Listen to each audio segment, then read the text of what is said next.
Oh, they're in a commercial break. It's time for Ruiz Aleem team to step it up. Oh, they got commercials and shit for Outback. It's time for Ruiz's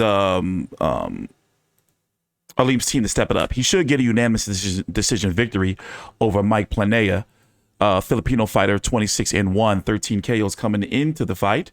This is the pay-per-view. Well, actually, this is the free prelims version on FS1. It is 7:51 p.m. Eastern Standard Time. The broadcast opened up on YouTube with Charles Martin beating a Devin Vargas in round number 4. That video is on the channel. Deontay Wilder's in the building, taking on Robert Helenius October the 15th. We're waiting for them to read the cards for the Ruiz Aleem Mike Plania fight. Recently Mike Plania fight, and Ruiz Aleem is good, but you know what I didn't know? I didn't know he was 32 years old. 19-0 with 12 KOs. It's time for him and his team to step it up, but Plania is highly ranked, so it is kind of a step up. The champions are Marjan Akhmadaliev, who's dealing with some hand injuries, may be out for another 8 months or so.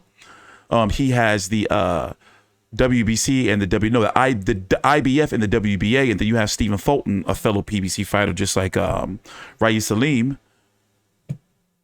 who has the WBC and the WBO.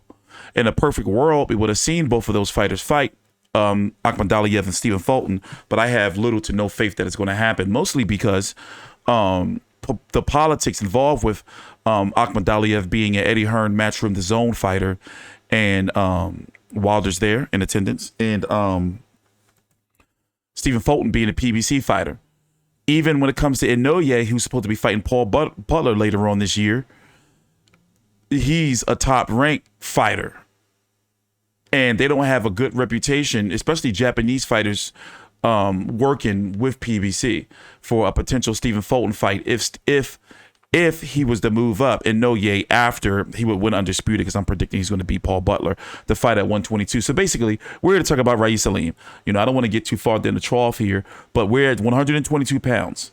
As you can see, Plania, where is he at? He is ranked number 14 by the WBC, number 10 by the WBA, number 5 by the IBF, and then number 2 by the WBO. Ruiz Aleem, however, number 8 by the WBC. He is not ranked by the WBA. He is number 12 by the IBF, and not ranked by the WBO. But you see, number 6 by the WBO. So, this should definitely get him a top 4 in all sanctioning bodies that he's ranked in, definitely. But who does he fight? Brandon Figueroa is he's at 126 now. Maybe see what's going on with Luis Nery, who's returning soon.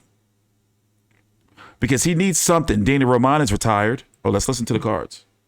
We have a unanimous decision. The judges are in agreement. All 3 judges scored about 100 to 89. All 3 in favor of the winner, and still undefeated, Ruiz the Beast Aleem.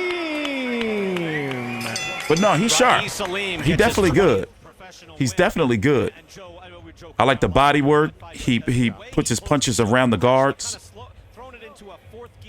Toward the end, and then 5th gear at the very end. Extremely impressive for Aleem.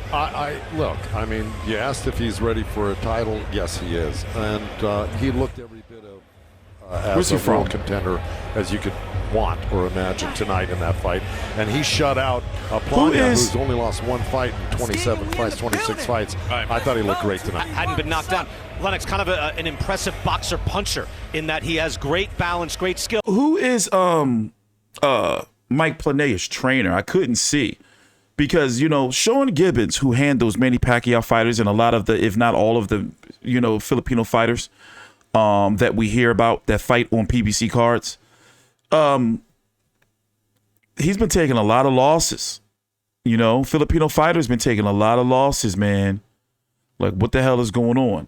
And he was looking like a Freddie Roach, Marvin Somodio fighter out there. They just seem to be headhunters, no real game plan. He's got a chin, though. He's very tough, Mike Plania. But, just like with Mark Magsayo, You know, I think like they be needing a new, you know, like team. Damn, we're not going to get a post-fight interview. Well, anyway, thanks for watching. We're going to be paying attention to Ruiz, Aleem going forward. That's how I like to do it. Once I cover a fighter once, you know, I continue to cover them as we continue to go on. But I'm interested in what path he's going to take, because a potential fight with him and Stephen Fulton, I don't see it anytime soon, if ever. But, you know, it's a way that they can go if they want to keep him. If Stephen Fulton wants to stay at 122 pounds. Take your time out, like the video, subscribe, and teach through controversy with Fight View 360.